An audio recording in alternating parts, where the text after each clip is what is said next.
Today's discussion video was prompted by a comment made by the homie Light Yoshiman from the Vegeta trauma videos that I dropped not too long ago. And in it, he talked about something that I feel is mad underrated, and that's the connection between Vegeta and Frieza. And in his comment, he was talking about the ways that they were kind of born into royalty, both prodigy fighters, and kind of like that parallel. But as I started thinking about it, it really made me reflect on how those similarities between those two characters run even deeper, and we're talking on like the level of like the mentality, psychology, and they're almost perfect mirrors of each other. And I just want to rap about that a little bit because once again, Toriyama being in his bag, be it intentionally or unintentionally, there's so many insane parallels on the level of philosophy, character psychology that he managed to wrap into so many of his characters. And Vegeta and Frieza's connection has to be one of the most layered. So with Vegeta and Frieza, one of the biggest aspects of both of these characters is control, right? Frieza was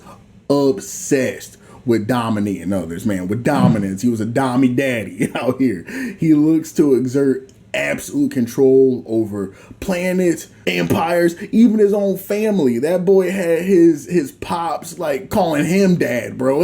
It's an absolutely insane dynamic.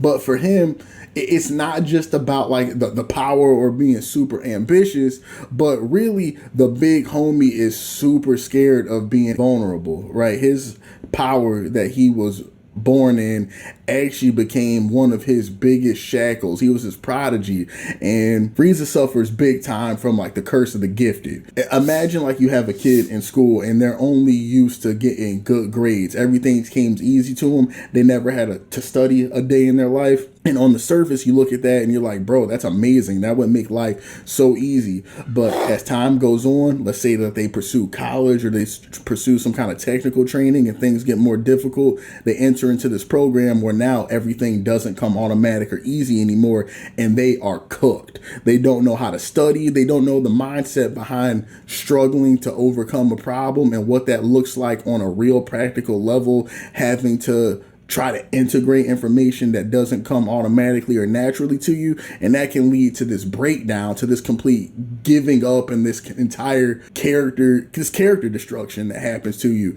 And Frieza, like, this is his exact dynamic, right? Where he is so afraid of being vulnerable. His fear of domination, man. It feels like the reason that he is so intent on being the biggest, the baddest, the strongest, and not having his power rivaled or contested in any way is because he's secretly dominated by that fear, right? One of the most terrifying things for him is the idea of the legend of the Super Saiyan, the idea of like this mongrel monkey ass race coming up and somehow overthrowing him, the king of kings, the destroyer of worlds. That keeps him up at night, bro, and propels his entire character forward. And that is the basis of who Frieza is, right? And then we have Vegeta. My man also craves control, right? He's a king, he's royalty. And initially he intended to take that through brute force, and later that brute force and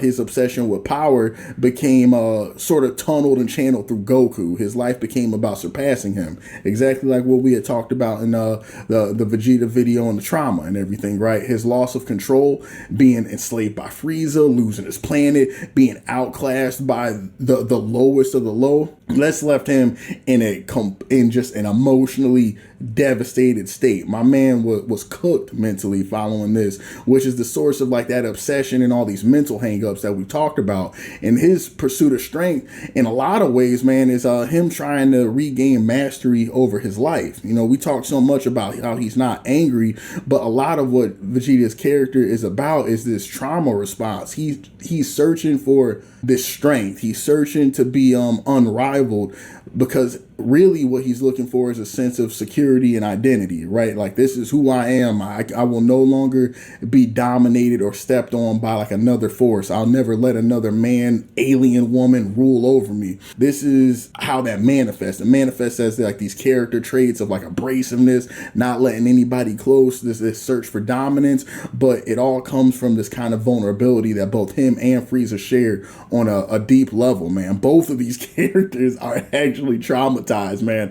And they use they use control and power as this armor against dealing with like their grief and going to therapy. Man, they're not gonna do that, man. This is how they navigate the world, man. They put up this wall, they put up this defense. And speaking of walls and defense, one of the biggest defenses for both of them is like that narcissism that's kind of considered major parts of their character, this grandiosity.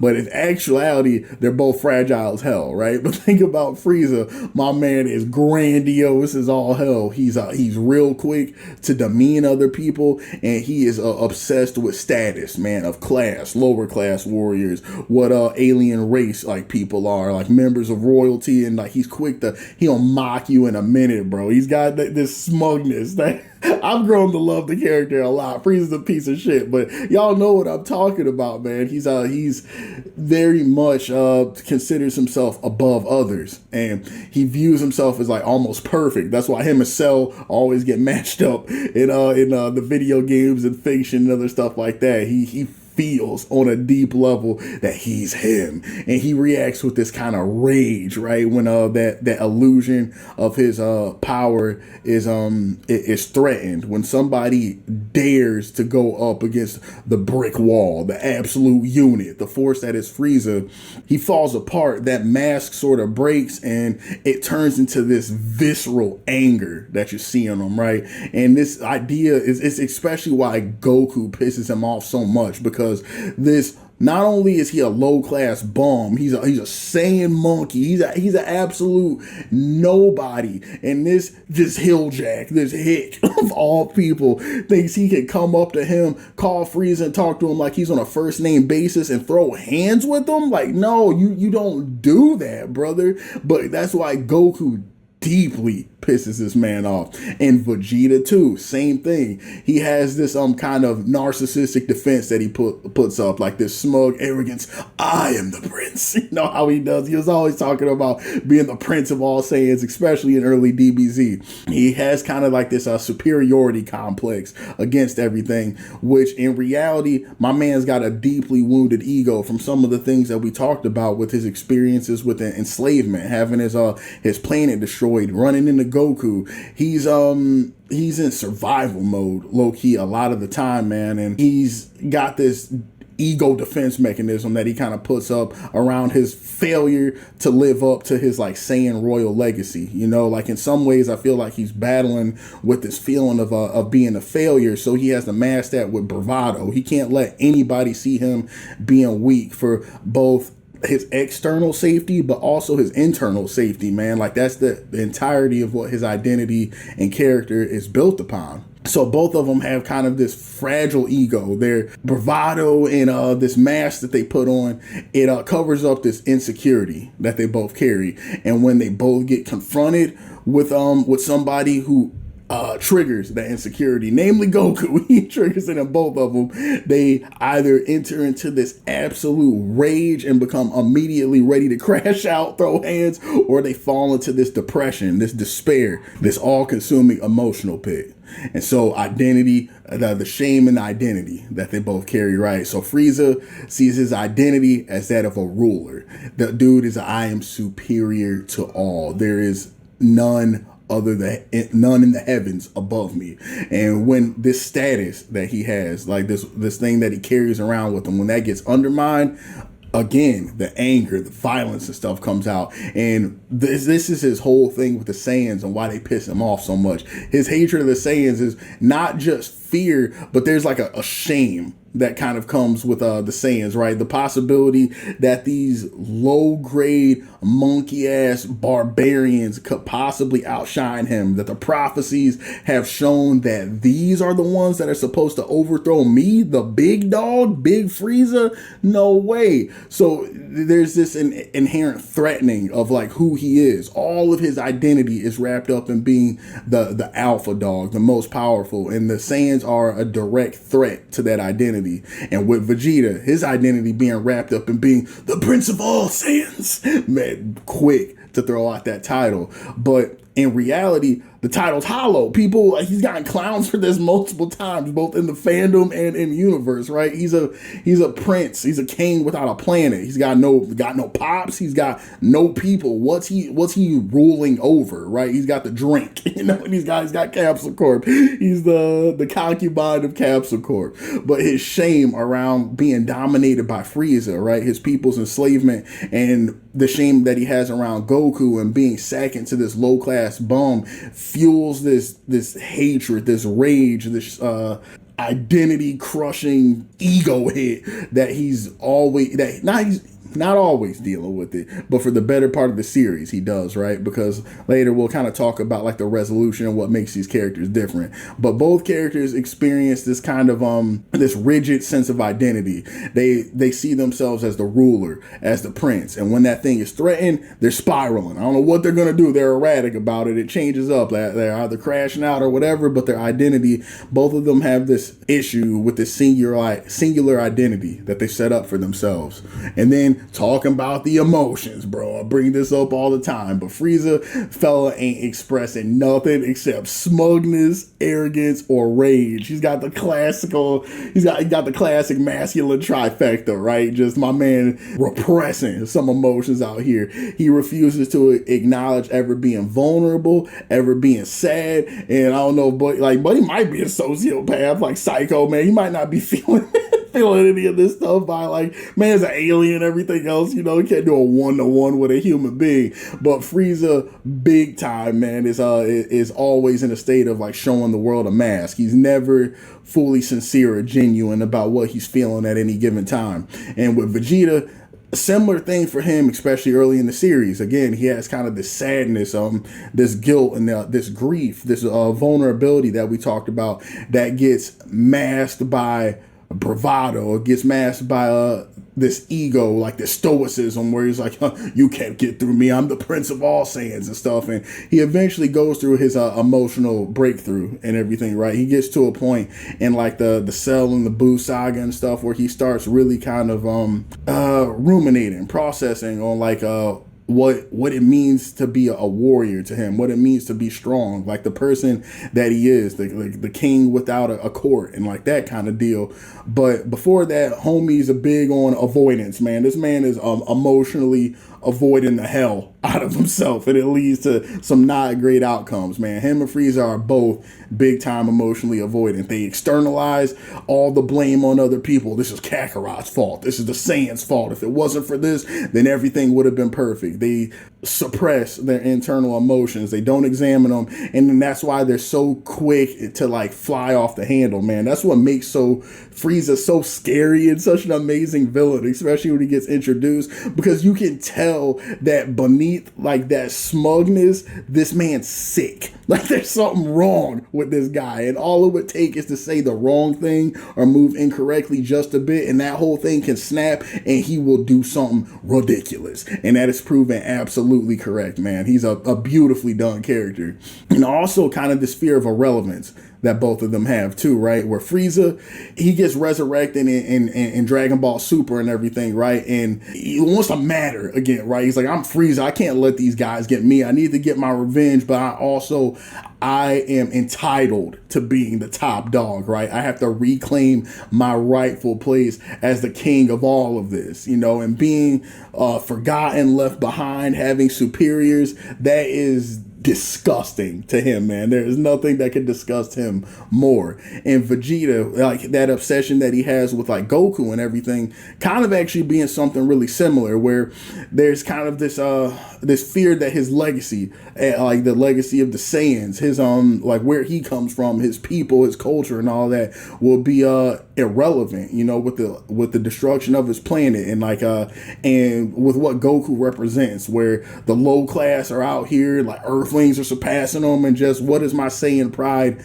mean anymore? You know, that visceral fear we talked about when it comes to his own competence, his own independence, his own ego, his place in the world, vulnerability, all of that, man. And the greatest fear isn't even necessarily defeat. It's being insignificant, you know, I can't be seen as somebody not at the top, not worthwhile. that drives them to doing some crazy stuff. But here's where the change kind of starts to come in, right? This is where they kind of mirror the mirroring aspect comes in, because they were both born into power, right? Both are born into royalty, even though the irony of Vegeta being enslaved royalty isn't lost on me and everything.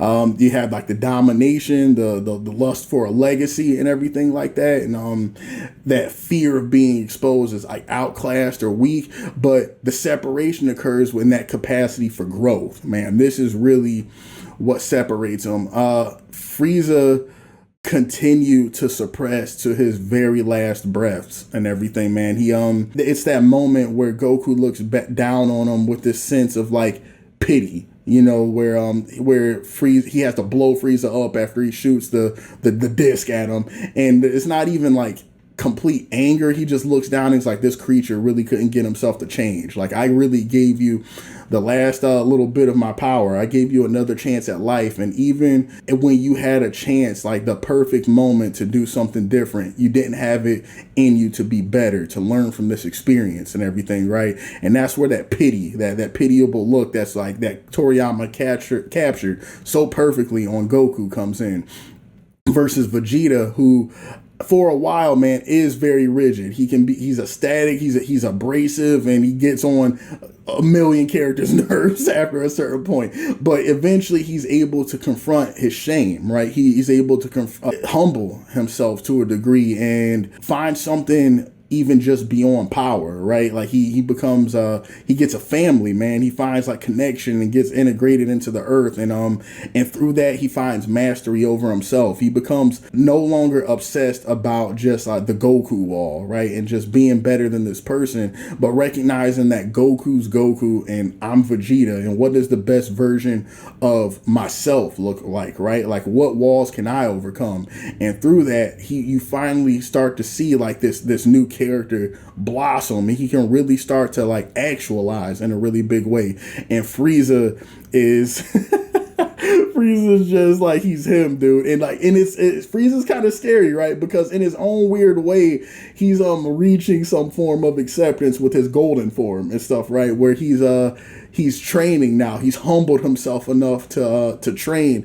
And I wonder, Frieza's character could go so many interesting places, because now that he's allowed himself to be humble enough to actually like put effort into something, will that mentality change at all, right? Will he still continuously harbor this awful contempt and hatred and look at everybody and everything as lower entities? Or is that going to transform in some weird way, and we're going to see Frieza's character go in a different direction? I don't know. Frieza's kind of a question mark, but that's what I want to talk about with Frieza and Vegeta, man. Like, they're such an interesting mirror to one another. Vegeta's evolution, we talked about like the trauma integration, identity, like the man like rising like the phoenix and reinventing himself, and then Frieza just being caught up in this ego, man. This kind of arrested development, denial, like what happens when a person just refuses to grow and stays in the same rigid mindset of superiority and everything.